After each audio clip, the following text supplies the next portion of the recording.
Tripura senior citizen and pensioner मथानि बुखाक्ति फासरा बुबाग्रा खर आगरनि प्रेस क्लाब कासा नांगौमनि कक्ता पान्दा खायजाखा Tripura senior citizen and pensioner सालबुरुम लेलामौ नाहारजा होमगार्ड सेवक ति पेंशन मानायरंनि कगवान सुगिनो सामं खायतंगो ताबुक कतार हापां सलायजाक फनो होमगार्ड दंनि पेंशन खक सिनिरा बाजि रां जे रां माना बाय नक नुखं पुसिना बेलाय केसे पंगै तंखा हायनि बगिनो बर वानसुका बरनि पेंशननि रां जे मानमानि आबनि सलाय दैसा गोबां हापां रिना उंथोन हायनि बैनो हास्त्री मन्त्रकरा बिप्लव कुमार देवनो कयमुं नारखा मथानि कासको रंजित दे হোমগার্ডদের এবং আমাদের কিছু জরুরি কথাবার্তা রয়েছে যেগুলি আমরা ওনাদের সামনে তুলে ধরব।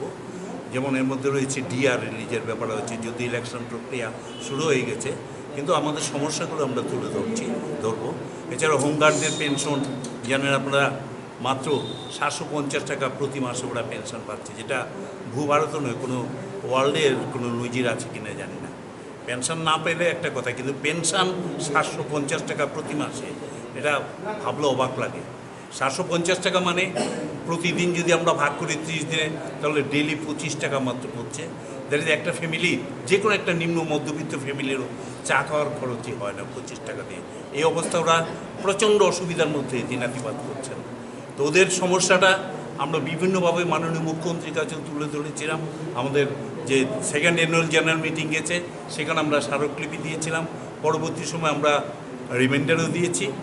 আমরা আবারও ব্যাপারটা আপনাদের মাধ্যমে আমরা তুলে ধরছি এবং আমরা এই ব্যাপারে আপনার ইলেকশন, আমরা এই ব্যাপারে একটা পদক্ষেপ নেব। এইটা নিয়ে আমাদের মূলত সাংগঠনিক কিছু আলোচনা আমাদের হবে।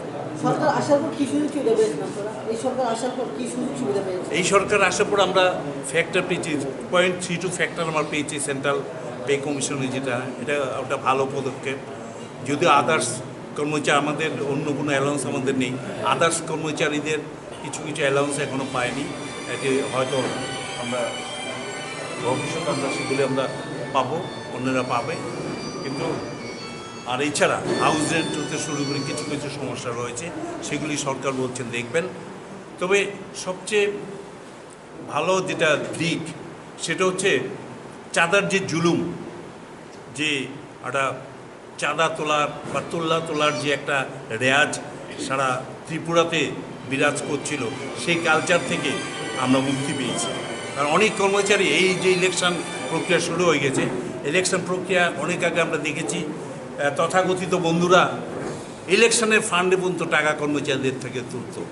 কিন্তু খুব সুখের ব্যাপার, আমরা সেই দিক থেকে আমরা প্রচণ্ডভাবে ফ্রি রয়েছি এবং কোনো মিছিলের কোনো জুলুম নেই, চাঁদার কোনো জুলুম নেই। এই জায়গাটাতেই আমরা খুব হেলদি পজিশন আমরা রয়েছি সরকারের কাছে। আমি Ranajit De, president Tripura senior citizen pension সংঘ। আমার সঙ্গে রয়েছে